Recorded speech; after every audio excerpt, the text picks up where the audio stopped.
सबल Marathi news channel मध्ये आपणा सर्वांचे स्वागत आहे। Breaking news. नगर शहरात भर धाव स्पीड कारचा थरार, 2 रिक्षा आणि दुचाकीवर असलेल्या महिलेला उडवले, लहान मुलगी बाल वाचली। कारचा ड्रायव्हर तोफखाना पोलीस स्टेशनमध्ये दाखल। प्रतिनिधी अमोल भालेराव।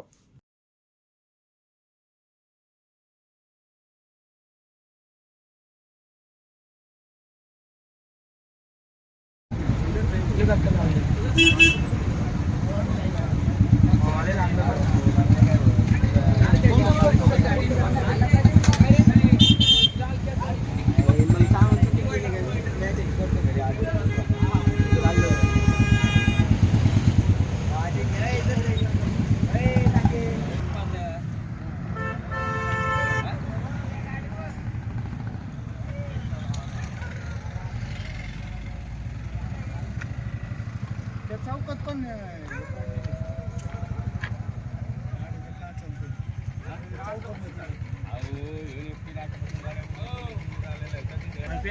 कुठून आलो तुम्ही? आज अहिल्यानगर भागातील आपला निप्ती नाका परिसरापासून एक अज्ञात वाहनाने भरपूर जणांना उडवत आला। आम्ही माहिती भेटल्यावर आम्ही त्याचा पाठलाग करत आलो। तो पुढे येऊन आपल्या पत्रकार चौकामध्ये नॅचरल आयसीएमच्या समोर त्याला पकडलं होतं। तिथं ती पॅगोची अवस्था बघू शकता तुम्ही। पॅगो पण अशी झाली, भरपूर जणांना उडवलंय। तसे आता प्रत्यक्षदर्शी हे आलेले, हे म्हणले एमआयडीसी ते उडवत आलेले, म्हणजे ते नेप्ती नाका बायपासच्या त्या रोडने इकडे आले। आम्हाला नेप्ती नाक्यावर आम्ही त्या गाडीचा पाठलाग करत आलोय। तर ती आता गाडी पकडली आहे, त्यांनी जमा केली। पोलिसांनी सुद्धा तो जो व्यक्ती आहे त्याला पकडून नेलंय। त्यातले भरपूर जणांना उडवलंय फॅमिली, पण आता कोण कशी परिस्थिती काय माहीत नाही। तर प्रशासनाने याची दखल घ्यावी आणि रात्रीच्या वेळी या रस्त्यावरच्या पण लाईटी थोड्याशा बंद आहे, याची पण जरा तुम्ही तात्काळ दखल घेऊन हे करावी। आता आम्ही पाहिलं म्हणजे दारूचे वगैरे बाटल्या वगैरे सगळं होतं। तर याच्यामध्ये तिथं त्या भागामधून आमची आता फॅमिली एक कार्यक्रमावर येत होतो आम्ही। आमचे घरचे काही टाईम आधीच पुढे गेले होते। जर त्या क्षणाला जर ते असले असते तर ते पण त्याचे सापडले असते। तर जे कोणी असेल त्यांच्यावर कारवाई झाली पाहिजे। भरपूर जणांची फॅमिली आहे। आता जे जण कामधंदे नाही म्हणजे निरागसपणे त्यांच्या पॅगोतून त्यांच्या घरी प्रवास करत होते, त्यांचं काही चुकी नसताना त्यांना सुद्धा उडून गेली गाडी।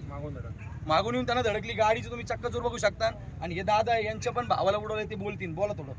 आमच्या बाच्याला एमआयडीसीत कामाला जाताना आता उडवलं, त्याच्यानंतर ती गाडी इकडे आलेली।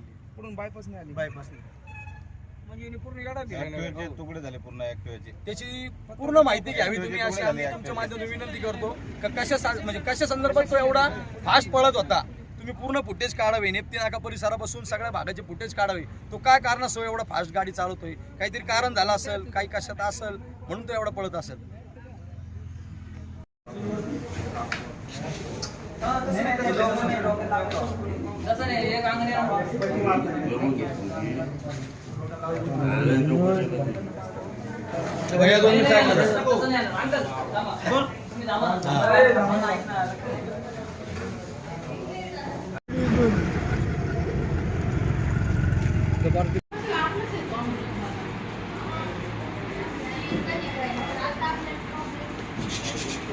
आज अहमदनगर शहरामध्ये अहिल्यानगरमध्ये एक 4 व्हीलरवाला अचानक MS-17 गाडी नंबर MS-17 पुढचा आम्हाला माहीत नाही, परंतु तो पहिला एमआयडीसीमध्ये उडवलं।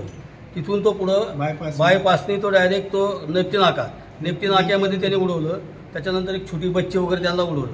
त्यानंतर सिव्हिल हॉल्को या ठिकाणी त्यांनी 2 रिक्षावाल्या उडवल्या।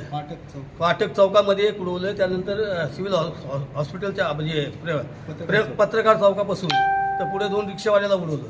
आणि आज परिस्थिती अशी का रिक्षा सगळं लॉस आहे आणि माणसाला बी लागलेलं आहे। आणि आज अशी परिस्थिती असताना डिपार्टमेंट त्याच्याकडे काही लक्ष देत नाही आणि रोडला लाईटी बी नाहीत। आणि ते गाडी त्यांनी ताबडतोब घेऊन गेले आणि जी रिक्षा आहे त्या रिक्षा तिथेच आहेत आज उभी। त्याच्यासाठी मी प्रशासनाला विनंती करतो की यांनी ह्या कार्यक्रमामध्ये लाईटिंग आणि जो कोणी गुन्हेगार असेल त्याला जास्तीत जास्त शासन करावं।